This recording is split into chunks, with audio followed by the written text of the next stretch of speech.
Good afternoon. My name is Irenea Walker, and today I will be talking about the achievement gap of African American students as it relates to the U.S. History End of Course exam.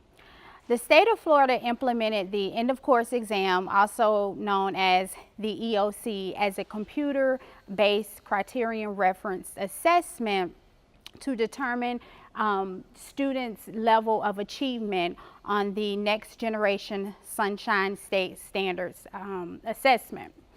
And the U.S. History End of Course exam in 2011, Algebra 1 was the first course to implement the end of course exam. Over the next few years, other courses added the end of course exam, one of which was the U.S. History.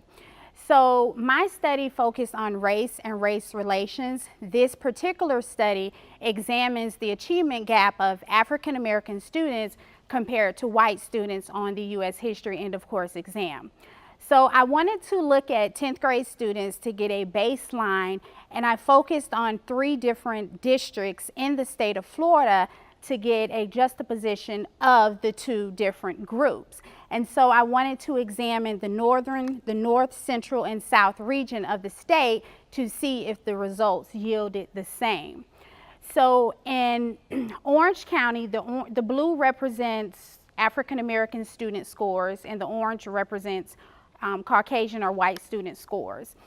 In Duval County, approximately 46% of African American students scored a level 3 or higher on the U.S. History exam compared to their white peers who scored about 76%.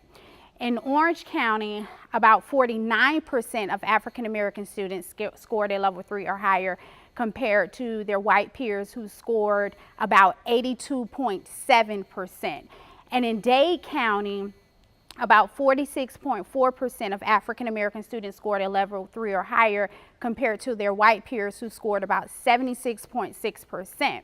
Now, a level 3 on the EOC indicates that students have a satisfactory level in that course or in that area. So any students who score a level 3 or higher is deemed to have some level of competence in that area. Now, one of the factors relating to or as a basis of the achievement gap of these 2 groups is the socioeconomic status of the different groups. Thank you.